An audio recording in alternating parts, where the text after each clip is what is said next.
Цоврал алуурчны эрэл томоохон ахиц гарлаа. Хамгийн харгас гэмт хэрэгүүдэд буруутгагдаж буй энэ этгээд 100 гаруй эмэгтэй хүчинтэй хөнөөсөн гэж үзэж байна. Тийм олон хар арьс эмэгтэй амьд үлдэж чадаагүй байхад тэр яаж амьд үлдсэн юм бол? Би тэр фургонтой холбоотой явдлаас болж өнөөдрийн хүртэл сэтгэл санааны хүн чарахтай явдаг. Залуу эмэгтэйчүүдийн гудамжнаас хүчээр авч явж байсан. Тэр яагаад фургонд суусан юм бол? Тэгээд л би фургон дээр том гинж байгааг анзаарсан. Нэг чөтгөр гимгүү залуу эмэгтэйчүүдийг хөнөөж байсан. Би маш их хайж байсан. Гэхдээ түүнийг хулгайлсан этгээдийн мдэггүй нэг зүйл байсан. Бурхан минь, миний аав ах Quiet Storm-д намайг тулаанд сургаж хэрхэн тэмцгийг заадаг байсан. Frida Gibbs дэлхийн хамгийн аюултай эмэгтэй. Африк, Америк гаралтай анхны эмэгтэй кикбоксийн дэлхийн аварга. Өө чи зодлохыг хүсэж байгаа юм байна тийм үү гэж хэлсэн. Тэр буруу эмэгтэйг оролцсноо удалгүй ойлгосон. Би түүний цээжин дээр хөлөө тавиад түүнийг барьж аваад түлхүүр хаана байна гэж асуусан. Ээж минь надад өргөлж чамд тэрийг хүч би чи зүгээр л өөрөө мэдэхгүй байна. Хин нэгэн тэр хүчийг чинь сэрэх хэрэгтэй гэж хэлдэг байсан. Би маш хурдан гүйсээр ээжхийн гэрт орж ирлээ. Ээж маань сууж байгаад хүзэр тоглож байсан. Би хаалгыг нь тас хийтэл онгоолгон дотгош ороход ширээн дээр байсан бүх хүзэр хийсчихсэн. Тэгэхэд ээж минь охин минь чамд юу тохиолдов вэ гэж асуусан. Хар супер эмэгтэй шиг хаалга эвдэх шахам орж ирээд байх юм. Ухаан санаагаа алдчихаа юу гэж ээж хэлсэн. Сургуулийн автобус бүхэлдээ дээрлэгчид тэр өдөр намайг барьж авахаар төлөвлөсөн байв. Тэд төлөвлөгөөтэй байсан. Намайг зүгээр орхихгүй. Нүүрэн дээр минь хэлсэн. Автобуснаас хүүхдүүд буулаа. Би маш их айж байсан ч нэг л зүйлийг сайн мэдэж байв. Би хурдан гүйж чадна. Гэвч хитрхи оройтсан байлаа. Сургуулийн автобусныхан бүгд манай байшингийн өмнө цугласан байв. Би нүдэндээ ч итгэж чадахгүй байлаа. Гэхдээ ээж маань гадагш гарах хүртэл өөрийгөө аюулгүйгэж мэдэрч байв. Ээж юу болоод байгаа юм? Миний охинтой хэн тулалдмаар байна гэж асуухад хэдэн охин гараа өргөсөн. Аль нь хамгийн ширүүн нь вэ? Нэг охин гараа өргөхөд ээж зайлуу гараад ир. Чи одоо энэ охиныг зодно. Би чамд энэ шүүрийг өгье. Харин нэг зүйлийг сайн санаарай. Чи тэр охиныг дийлэхгүй бол би өөрөө чамааг нүднэ. Тэгэхээр чи 2 удаа зодуулнаа л гэсэн үг шүү дээ. Чамд тэр хүч бий. Чи зүгээр л өөрөө мэдэхгүй байна. Тэр магадгүй тэр тулаанд ялсан байх. Гэхдээ сайн санахгүй байгаа. Түүний санаж байгаа зүйл бол хугарсан шүүртээ эргэж орж ирсэн ба ээж нь түүнийг зодоогүй явдал байв. Би дахиж тэр сургууль руу явахыг хүсээгүй. Замаар нь шалхмааргүй санагдаж, амиа хорлох талаар хүртэл бодож байв. Нэг удаа аав ах нь түүнийг сургуулаас нь гэр хүртэл хөргөж өгөхөөр ирсэн юм. Тэр дургүй цаггүй. Учир нь аав ах нь тулааны урлагийн багш байсан. Гэхдээ тэр ямар нэгэн хүүхдийг зодох гэж ирээгүй. Тэр чи насан туршдаа ингэж цухтаагаад ээж болохгүй гэж хэлсэн. Тиймээс чи надтай хамт каратегийн сургууль явна гэхэд би үгүй, өстой үгүй. Би зодлохыг хүсэхгүй байна. Би зодлохыг үнэхээр хүсэхгүй байна гэж хэлсэн. Тэгэхэд тэр энэ бол зодооны тухай биш. Энэ бол чиний өөртөө итгэх итгэлийг дахин сэргээж өөрийгөө шинээр босгох тухай юм гэж хэлсэн. Ингээд би Пенсильванд хамгийн догшин, хамгийн аюултай тулааны урлагийн сургуулиудын нэг болох Quiet Storm тулааны урлагийн сургуульд ирлээ. Хамгийн сонирхолтой нь бим гайраг бүр авах ах бит хоёр нэг цагийг хамтдаа өнгөрөөдөг байлаа. Тэр түлхүүрээ аваад хаалга төгчнө. Дараа нь түлхүүрээ хардаа тавиад "За дөрмөн юм байна. Чи намайг давж гараад түлхүүрийг аваад энэ хаалгаар гарч чадвал хар бүсээ авсан гэсэн үг" гэж хэлдэг байсан юм. Гэхдээ үүний тулд чи бим гайраг бүр надтай тулалдаж намайг давж байж түлхүүрт хүрэх ёстой. Ингэж би олон жилийн турш түүнтэй тулалдсан. Бид маш олон удаа ноцолддог байлаа. Заримдаа би хаалганд ойртож түлхүүрт хүрэх шахна. Тэгэх болгонд тэр намайг буцаагаад л түлхчихнэ. Би дахиад ойрцоор л. Тэгээд тэр дахиад л намайг түлхэнэ. Гэхдээ энэ бүхний талаар бодож үзээрэй. Би гэртээ арихдаа би өнөөдөр түлхүүрт бараг хүрчихлээ. Би тэрийг авч чаднаа. Би чадна гэж өөртөө хэлдэг байсан. Би тэр өдрийг хизээч мартдаггүй. Бид хоёр тулдаж би түлхүүрийг авч хаалгыг нэгээд гараа талхачихсан. Ах маань одоо чи хар бүсээ авлаа гэж хэлж байсан юм аа. Түүнээс хойш би түлхүүрийг үргэлж авдаг болж ах маа намайг дийлхэ байсан. Ур чадвар нь дээшлийн ирээр тэр тэмцээнүүдэд оролцож эхлэв. Амьдралдаа анх удаа тэр өөрийгөө хянаж байгаагаа мэдэрч үүндээ ч дуртай байлаа. Гэвч түүнийг өөртөө итгэлтэй болж эхлэх яг тэр үед нэгэн аюултай чон түүний замын өнцөгт хүлээж байв. Энэ ядал 1993 онд болсон юм. Охтууд намайг домино тоглоход урьсан юм. Би танихгүй хүмүүсийн дунд очиж домино тоглолоо. Тэд нарт дундаа арх өгөөд л байсан. Би уудаггүй болохоор гэртээ хармаар л байлаа. Ингэж орой болтол тэнд байна гэж огт бодоогүй.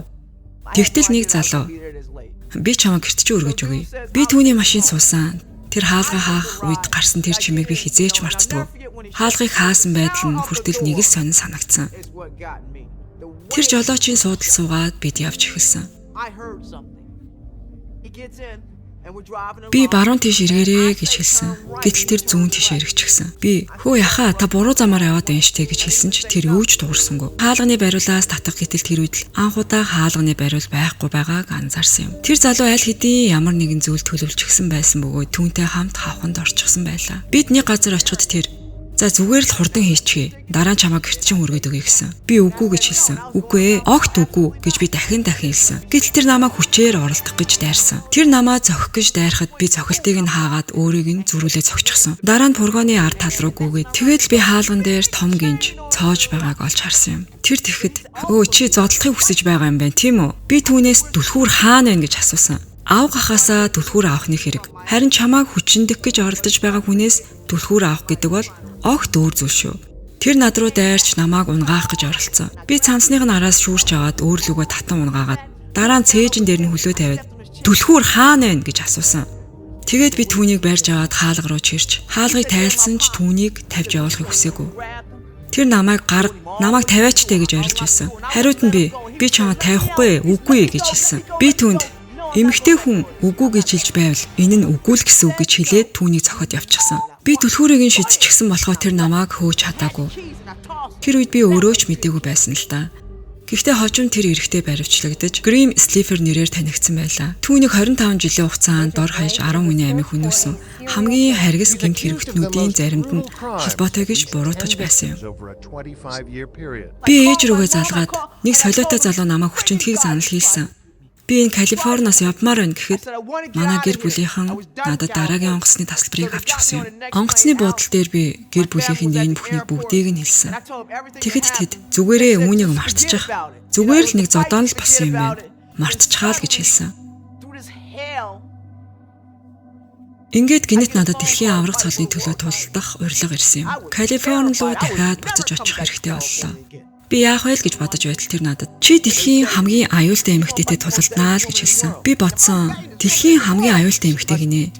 Тэгвэл тэр үнэхээр хүчтэй байх нь. Тиймээс би ээж дээр очиод тэд намайг дэлхийн хамгийн аюултай эмэгтэйтэй тулдуулна гинэ. Тэгэхэд ээж маань би энэ дэлхийн хамгийн аюултай эмэгтэй байхад тэр яаж аюултай байна гэж. Тэгээд ээж минь намайг тэрээд очиод түнд ээжийнх нь сануулж байсан аюултай нэг нь чи өөрөө юм шүү гэдгийг харуул гэж хэлж билээ. Тэгээд тэр чи болоод чи өөрийгөө од гэдгийг дэлхийд харуулах ёстой гэж хэлсэн.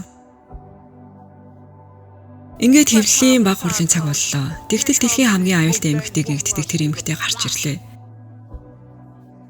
Тэр үнэхээр сүртэй харагдаж байсан. Тэр над дээр хурч ирээд би газрын зураг дээр Chestnut гэдэг газрыг хайсан ч олж чадсангүй гэж хэлв. Тэгтэл эргэн тойрны бүх хүн инээлдэж тэд бүр шоолж хөхрөлдөж байлаа. Би түүн рүү нэг алхам урагшилж очиод чи шүн болоход газрын зураг дээр Chestnut-ыг олж харах төдийгүй нэг зүйлийг сайн мэдэж аваарай. Би бол чиний ээжийн анхааруулж байсан тэр хүн чинь байна гэж хэлсэн. Тэгээд би арена руу алхаж орлоо. Би өөр юу ч бодоогүй. Зүгээр л ринг рүү ширцээр л байлаа. Нүдээ салахгүй зөвхөн рингээл би харж байсан. Тэгэхэд нэгэн дөө тэр чин нокаутанд орохоор ирсэн хар охин байна гэж хэлхийг сонсов. Би өнөө шөнө бид гайхуулах болно гэж бодож байсан. Эхний үе би түүнд өнөө шөнө тийм амар байхгүй мэдрүүлсэн. Хоёр дахь үе дээр тэр намайг баг зэрэг шахсав. Гуравдугаар үед би ширүүн тулалдлаа. Хөл маань эцэц унах гэж байгаагаа л мэдэрсэн.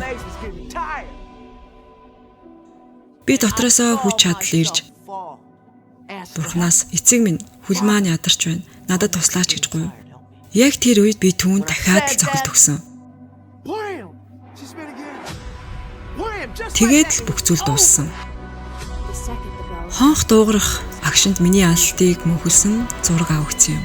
Шүүгч надад Мухаммед Али Сони Листник нокаутанд оруулж байхад л ийм агуу агшин болж байсан. Би чамаа гараа өргөхөд тийм хүчтэй уугааллыг амьдралдаа сонсоогүй гэж хэлж үлээ. Гэхдээ Фридагийн анхаарлыг хамгийн их татсан зүйл бол ханан дээрх цаг байлаа. Тэр цагийг хараад л өөрийнхөө хийсэн зүйл ямар онцгой байсныг ойлгосон юм. Тэр үед цаг нь 1:16-г зааж байсан.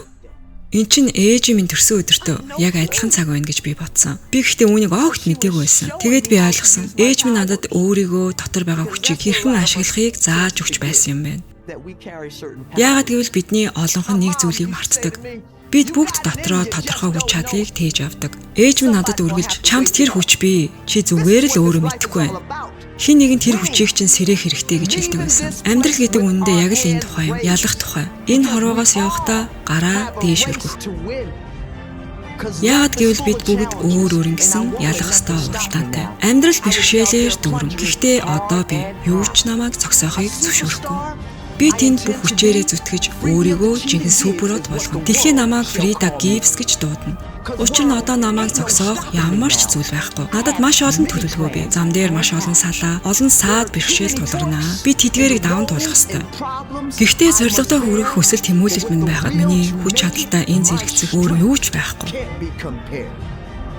Би өмнө нь хэлж байсан шигээ нүүрэндээ инээмсэглэл тодруулан. Дэлхийн минь одоо намайг зогсоож чадахгүй шүү. Учир нь би өөрийнхөө уралдаанд заавал ялна.